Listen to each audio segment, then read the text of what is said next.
Hey everybody, Eric Schweitzer here. I'm joined today by TheGamer's editor-in-chief, Stacey Henley. We're talking about Palworld. Hi, Stacey. Hello. It's going to be a little bit different than the previews we normally do for a couple of reasons. One, everyone's probably already played it. Yeah, yeah, it's uh, out. it's got over 4 million sold in the first 72 hours. It'll probably be 5 million by the time this video goes up. And that's just Steam, not including anybody on Game Pass, which is That's probably a just pretty big Steam. chunk. Yep. Yeah. 1.5 million concurrent right now at its all-time peak. That's puts it fourth highest all time, second highest if you're only counting games that aren't free to play. Probably won't catch PUBG, which was like 3.5 million. Yeah. Still hard to believe that one when I think about it, but yeah. So this is a massive phenomenon, and I want to talk about that, but also incredibly controversial for a lot of different reasons. Yeah. Kind of like a spider web of discourse around that. So I'm hoping that you and I can kind of cut through the hyperbole a little bit and talk about what's actually going on with this game. But I guess maybe to start, we should just talk about like what the game is and why it's blown up the way it has. You played a little bit of it this weekend, yeah? Yeah, I played a little bit this weekend. Our, I guess not reviewer, because it's a review in progress, wasn't able to do this. So we both just played it when it came out this weekend. We didn't have the extra week with it that our official on the site review has. But I think a pretty good experience of it. Obviously, it was pitched, as everyone knows, as kind of Pokemon with guns. It is that you can give Pokemon-like creatures some guns, but there's also it's a survival game. You know, it's not Yeah. really a Pokemon game at all. There's Pokemon in it, and there's catching them, and there's battling with them. But a lot of the time, especially in the early stages, is spent smashing rocks, chopping down trees, using that to build workbenches, using workbenches to build fireplaces, using fireplaces to cook food so that you're sustained and can build a better workbench, etc., etc. You know, it's a survival game, and I think what's really interesting is people were drawn to it. I think unavoidably by the Pokemon thing. Yep. You talk about it being PUBG getting these 3 million as a paid game. If the next Pokemon was to launch on Steam, which I know it wouldn't, but if it was, that would break that record. Pokemon's just a phenomenon of a game. Even things Yeah. like Scarlet and Violet, which are so poor, really, Mm-hmm. they break records. So part of it is the cutesy Pokemon appeal, but I think it's. I think some would call it shallow in its mechanics, but I think that's just approachability, really. You Mm-hmm. know, there's a lot of people who will be put off by more hardcore survival mechanics. It's Which is a hardcore genre. yeah, that's what I was going to say. It's definitely a genre that kind of lends itself to much more hardcore committed players. So this is I wrote a piece earlier today where I kind of compared it to South Park: The Stick of Truth, Mm. because that was really like an entry level version of it. You know, it was this kind of turn based, grid based RPG thing. It had a lot of the basic enjoyable things that the genre has, and then it stops. It just keeps giving you those basic enjoyable things Yeah. forever, and that's basically what Power. I mean, I haven't got to the end of Palworld. It may well have a big jump. But speaking to people who have got a bit further than I have, it's pretty much just the same basic game all the way through, and that works for some people, but not a lot of depth to it. Mm. And also, like South Park, it's part of its appeal is just how kind of crass Yeah, and the sophomore it is. edginess of it, definitely. Yeah. Um, I think it's strange that there's guns in this game is edgy because that's most video games. I feel it has been for the past 3 decades of video games. but Um, Pokemon. but yeah, no, obviously that meshing it with the kind of soft and cuddly Pokemon. Obviously that bit in the trailer where it's the Lamb Ball, as it's called in Pal World. Wooloo, as Pokemon fans would know it, holding machine guns in a row, just firing them off at some unseen enemy. It's obviously a twist on what we expect from Pokemon. and that's probably part of the appeal. Yeah, and the descriptions of the pals too often has some pretty dark imagery or like overtly sexual stuff in it. But I don't think that's that different from Pokemon. We just kind of ignore it in Pokemon. You know, Pokemon. It's Like, a little more subtle in Pokemon. yeah, I think certainly the more like adult situations ideas are. But like, Uh-huh. if it was a pal where it was like they kidnap babies and they don't like fat kids, you know, that is a um pretty accurate way that the pals are described. But that's from Pokemon. Right. Yeah, Um, that's fair. but no, certainly leans into it more, a lot more. Right. Right. So I'm not really even sure exactly where we should start here because I have seen the worst takes of all time. I have seen people arguing, and both of them have equally Oh yeah, outrageous takes. that's what Um, happens when 5 million people play the game. yeah, I guess so. But let's talk about Pokemon and plagiarism and AI a little bit. Sure. So there are Pokemon fans that are very upset. What else is new? Um, but there are people that are upset about this game because they feel that it crosses a line when it comes to like influence versus plagiarism of Pokemon, and there's some things I find compelling about that. But first of all, I want to say that the the discussion of legalese is not interesting to me at all. I could not care No, less if something ever came of that, then there would be actual lawyers arguing in a courtroom for a long time. Like anybody who has an opinion about whether this is copyright infringement or like I don't care at all. I don't find that interesting. I don't find that interesting to even discuss. the only thing I find interesting about that is how rapidly we've kind of adapted as a society to being, wouldn't it be really cool if this big company that I liked sued this other company that I don't like? Like, you Yeah. have no skin in this game. It should not matter to you at all. The only possible reason it should matter is if you go, I like Palworld and I don't want it to be shut down. That's the only skin you should have in this game at all. Yep. These people who are pro Nintendo should sue people. I just don't know what kind of media landscape they envision in the next 10, 15 years. Yes. It is dangerously parasocial and against your own best interests. You should Yeah. not want mega corporations to sue other artists for their work. Like bizarre thing to care about. But the I do think it's interesting to talk about like influence versus plagiarism. Because I don't think it's as simple as really either side is making it here. Now, one thing that gets wrapped around this topic is the idea of satire. Yeah. Because when something is satirical, it's in its own category of free use, right? Yeah. And people point at stuff like Spaceballs, how like Spaceballs uses the Yeah. It's Star iconography Wars. of Star Wars, and it has to because it's in conversation with Star Wars. It's commentary on Star Wars. Spaceballs makes no sense if you haven't seen Star Wars. It's Yes, and it has to have Darth Vader's helmet, or you don't have the same joke. yeah. Is Palworld's joke rely on having specific design elements of Pokemon? I don't think any of the designs that we've seen, while I do think they're close and are interesting to like discuss, I think it's probably the most interesting to discuss about the game because the mechanics, as I say, are fairly shallow.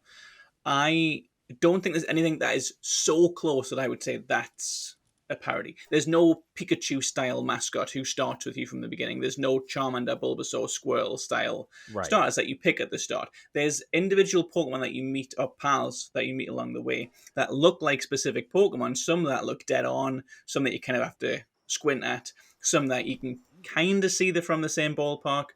I don't think any of them really fall into this is clearly a satire. Right. It's Meowth from Team Rocket, but we're making him do something different, and that's funny. Or it's you know Pikachu is their favorite and is getting special treatment, that would be a satire. It would need extra layers.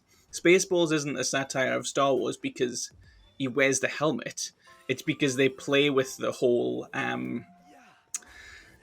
like Führer imagery that Uh-huh. Darth Vader has and mock it. So Right. I struggle to see that individual designs are a satire, and I think part of the reason it's had more of a negative reception than some of the other Digimon, Temtem, I think it was called Koromon, Cassette Beasts, those types of games, is they're all kind of made with a Pokemon is cool and fun and we like it kind of vibe. Hmm.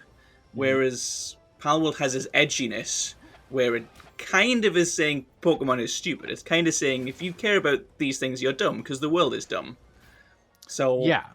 I think that's why it had a more negative reaction. It's mocking the whole concept a little bit with like you can punch them in the face to catch them, but I don't think there's any direct parody slash satire of a specific Pokemon that I.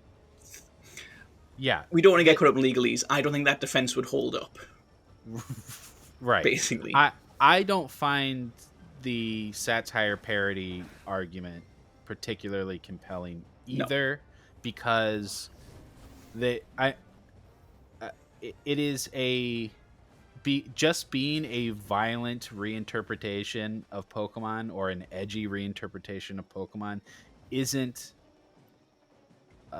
isn't a commentary on Pokemon itself. no, Um and it would need, like you said, specific things from Pokemon, not just design elements from Pokemon. And it is bizarre how close those design elements are. You can look at a specific, like the way Lilligant has a red flower with 5 points that comes out of its head and curls, and a crown and a gold crown on top with 6 points. Like you can find that exact thing on a PAL, and that's every PAL.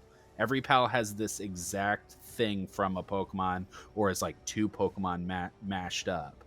And I don't think that is in itself satirical. Like, you don't need, in order to do Pokemon with guns, you don't need actual Pokemon to do that. no, no. The And bit works better if the Pokemon are original to Palworld and not copies of actual Pokemon, I think. I think you either do your own designs and say wear a Pokemon like a monster catcher, monster taming game, or you fully commit to being the satire. And I think they're too far in between. Yeah. Like obviously I compared Lamball and Wooloo before, and that's the big one everyone's talking about. But they're both just cheap, right? Like I can buy the argument they're both just cheap. Sheep are round. We've made a Yeah. round sheep. It's whatever. But there's a one I can't remember its name. Um, but there's a one that looks exactly like Eevee. Like it's just Yeah. Eevee. There's no real original injection. There's no like, well, it's based on this animal. What? How much else? Pokemon don't own sheep. Um, but I think some of them are pretty blatant. There's a couple of late game ones that I haven't actually seen in the game. I've only seen shit on Twitter, and that's a little bit out of context. People are specifically finding them. There's the grass type that looks just like Cinderace, and it looks just like Cinderace. Yep. There's a Latios. Yeah. Exactly. There's a Cobalion. Exactly. There's like so many where it's not just no. If you look, you can see it. There's somewhere it's just like that's just that thing. Yeah, which I don't think contributes to the satire at all. I No. think it's just, I'm gonna take this design and put it into my game. Yeah. It's it's. I don't know whether it's stealing or copying it, but it's borrowing. Uh-huh. That's a non-legalese way of saying it. They're borrowing these designs for their own game. Yeah, and another thing that I see get thrown around is like, well, look at Digimon, look at Monster Quest, Yeah. like look at all these other games that are just doing Pokemon, and all of those games have their own design language. Yeah, and Digimon I look like think Monster Quest Digimon. came first as well. Like Monster Quest, Pokemon's kind Yeah, of yeah, riffs off that. So that too, yeah. we kind of think But of Pokemon as the originator, but it didn't. It did its own thing within a genre that already existed, as did yeah. Digimon. Yeah, but when you look at Digimon, they look like Digimon. Like they have a design language. The Palworld uses the Pokemon design language. Yes. Yeah. Digimon, obviously, there's the digital element, there's the kind of mesh with human figures. Um, all of the games, the games that I mentioned before as well, like because cassette beasts obviously have that kind of glitch retro effect to them. They all feel like if you wanted to draw a dog, you could draw here's what a dog would look like in Pokemon, here's what a dog would look like in Digimon. Like those things we say in Instagram sometimes. Here's what my character would look like if they were a Simpson, if they were a Disney Mm-hmm. princess. They have a specific. These things just look a certain way. They look like a Pokemon or they don't. And Palworld does. You could not draw something and say this looks like a Pal because it would look Right. like a Pokemon. Yeah. Yep. Yeah, that's spot on. And again, it's not how dare they do this. Nintendo should sue them for doing or whatever. Like, I just think it's not cool art. Like to me, it's just not a very interesting thing to do to just take another game's designs and put it in your game. Like, I'm not impressed by this. I Yeah, I kind of feel the same way. I think perhaps its saving grace is the gameplay is different. I mean, that's just been in other games as well. But for all the discussion that's having about it being like Pokemon, I do just find myself not caring. Like if yeah. Nintendo sues or something else emerges, then maybe I'll care if something becomes of it. But first and foremost, I just think it makes Palworld more boring to me Uh-huh. that Right. they have these half nearly Pokemon that they, I know I know they are a little bit different. I know they'll say there's design originality went into it, there's thought went into it. It's still probably difficult to create that many character models within the game, even if you're borrowing the inspirations. But I just find it dull. Yeah. It's no different to when in like the 2010s when there was always some protagonist who was a white guy with a buzz cut and an angry grin and a gun. He just looked like Commander Shepard. He looked like the default Commander Shepard. Everybody in video games just looked like that for 10 years. And it was just boring character design. I didn't think it was cheating necessarily. Didn't say, this is my line in the sand, I can't play this game anymore, but it's just dull when all the characters look the same. It's dull Right. when the pals are Pokemon. Right. Okay. So far where we're at with the discourse is don't really care. Yes, I would say so. I want to talk about the thing I do care about, which is the AI stuff. Yes. And so, first of all, no, the developers have not said that there's AI in the game. There is no proof that the game was made with AI. However, there is a lot of evidence that at the very least, the CEO of the studio big fan of AI. Yes. And in particular, the ability that AI would give a game developer to circumvent copyright, which I think is important. Probably. That's probably the time when the legalese comes back into the conversation. But well, I think more so just as a creative, like the idea that what can AI help me do as a game creator? Well, it can help me steal the ideas of other games Right. easier. Yeah, yeah, yeah. Which is something this CEO has been in interviews talked about. I'm not really interested in originality. I just want to chase trends and do what's already popular. I think Palworld is pretty indicative of that, as are their other games. Yeah, they have a Hollow Knight game coming out. They have a game that's looks identical to Hollow Knight. Craftopia was their last, Yeah. I think, important to recognize, quickly abandoned early access game that's just Breath of the Wild, but as a survival crafting game. So this guy is the founder of a crypto company. loves AI, loves talking about AI stuff, and has even in 2021 was tweeting AI generated Pokemon and going, "Look, you can't even tell the difference." And I think that's all important context to say. I don't know if these designs were AI generated. I don't know if there is any AI work done in this game, but a guy who loves AI, who has already put out a game that uses AI to create characters, creates a mega hit indie game after a string of failures. I feel like it's pretty easy to say there's probably some AI in the workflow of this video game. I think maybe some way. I think that the thing that I would say for in Palworld's, not defense, but like, context against that, I suppose. Mm-hmm. It's been in development for 3 years, and we've known that. Like, they've been shown trailers in Yep. that time. There was a trailer 2 years ago that showed Yeah, a lot of the pals we see in the game today. and AI, it's not amazing now, but it was awful back then for any kind Yeah. of real use. They they may have asked an AI to say, "Give me a Pokemon," and they've given them an ugly sketch that they've then turned into something. But that's probably, I would say, as far as it has gone, because it was done. Most of it was done kind of 2 years ago. I don't think it's been anything in, like, within the engine. I think probably from a design perspective, like at the drawing board stage, and it's not great.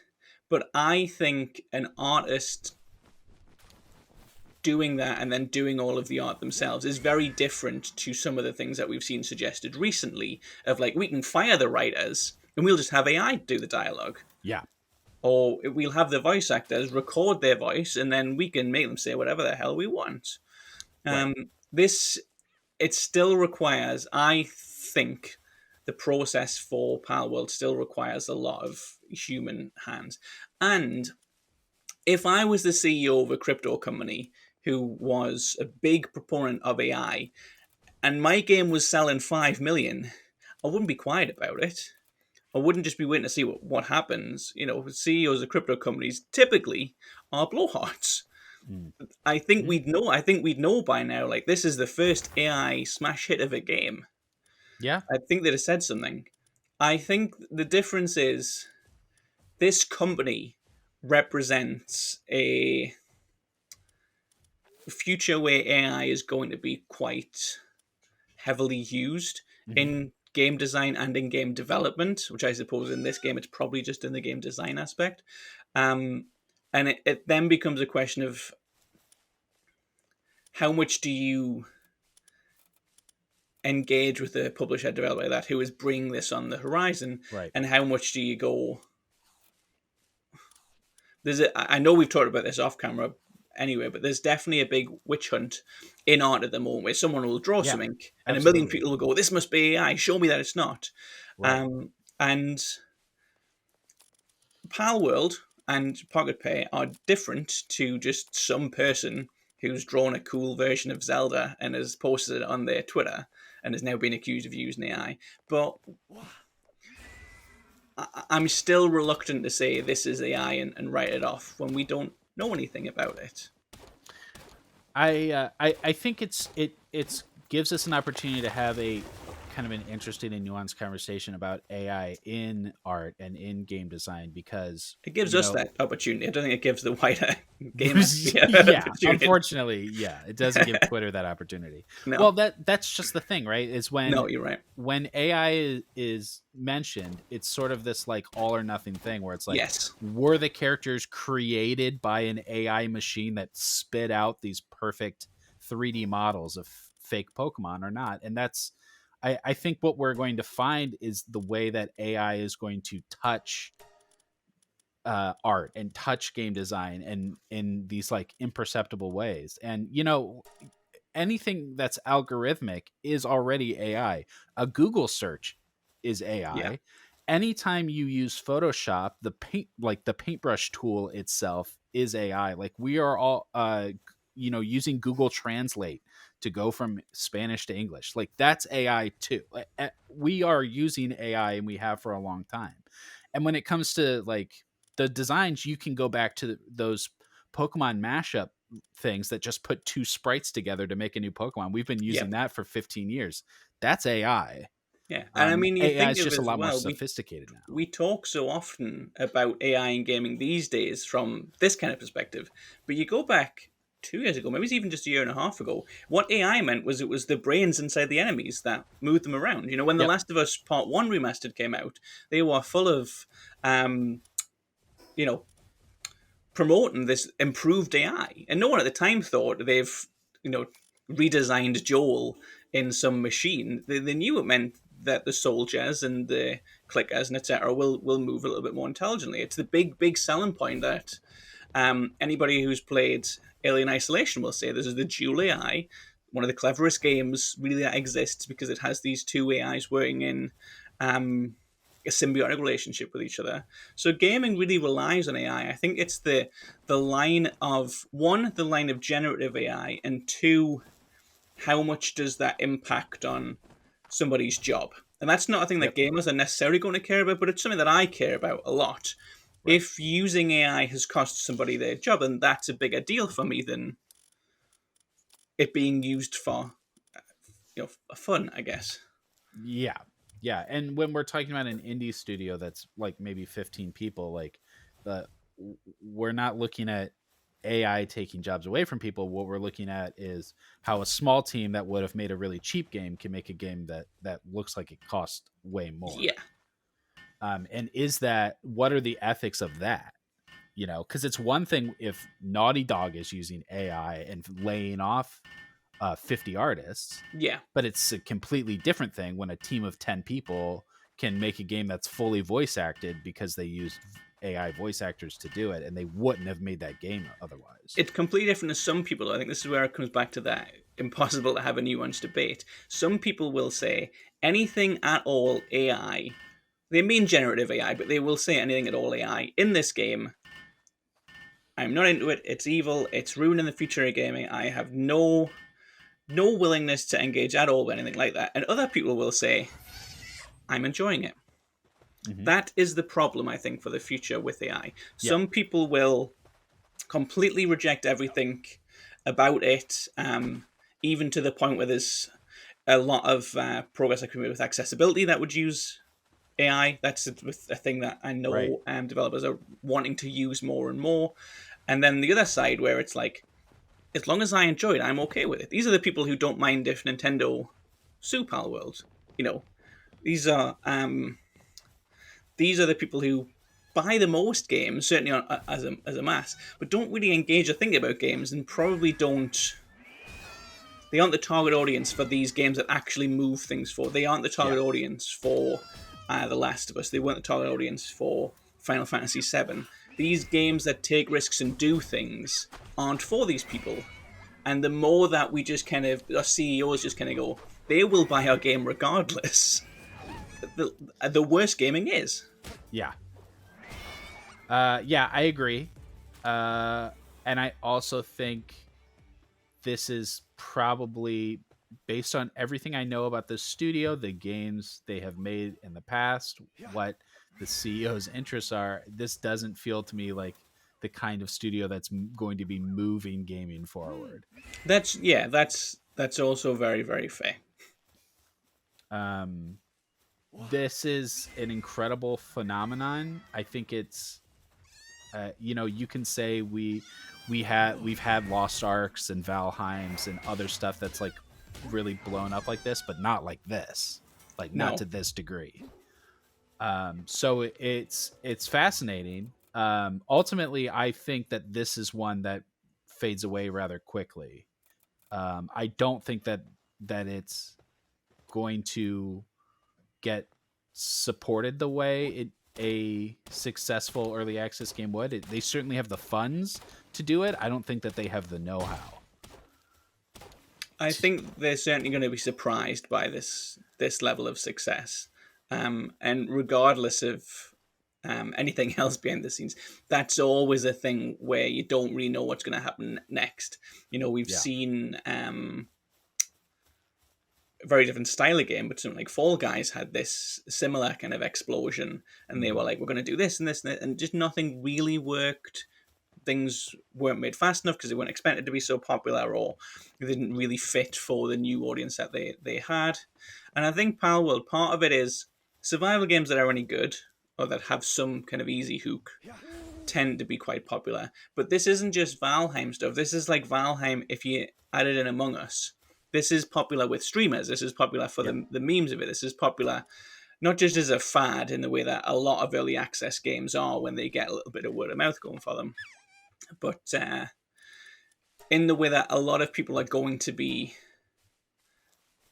playing it really because their favorite streamers are, or because they want to share things on Twitter, or because they want to kind of delve into this nuanced debate. And pretty soon that goes away. That just disappears. Yeah. Streamers move on to something else. And as we were saying before, I don't think it has the hardcore elements underneath it all to keep people around who might play it for the survival instincts, or might play the mechanics, sorry, or might play it just for the Pokemon. I don't think there's enough for either of those audiences to stick around. Yeah. I think you're spot on. If you're a big survival player, you're gonna end up going back to your dense, complex survival games that you've already invested a lot Absolutely. into. And if you're not a big survival player, you're not going to play this game that long because you're not really into survival games. No. So, so that's kind of just it. It's cute. It's a fun. It's like a part. People want to be part of a big phenomenon like this. Yeah, that's I think what I It was trying builds to on get at itself. before. You want to be playing it because everyone's playing it. Yeah, yeah. But yeah, well, I mean, we'll see. Do you think that we covered the big points of contention around this game? I think so. I think the main ones are, did it steal from Pokemon? Did it use AI to do so? And my answer to the first one is I don't care. My answer to the second one is I do care, but I suspect not. But I think they will in the future. Yeah, that's pretty much where I am. Though I think there's a pretty good chance that some sort of Yeah, you're less convinced than me that this has got clean hands on the whole yeah. AI front. But we agree that if this studio is to continue working on this game or other games, why wouldn't they employ AI now that it's at a point where it can be employed? Yeah. Okay. I think that's about it. Is there anything else you want to bring up? I don't think so. Okay. Enjoy Palworld, everybody. Thanks for watching this video. We have a full preview for Palworld linked down in the description. That's it for this one. Don't forget to like, subscribe, and hit that bell, and visit us at thegamer.com. That's TheGamer, no space.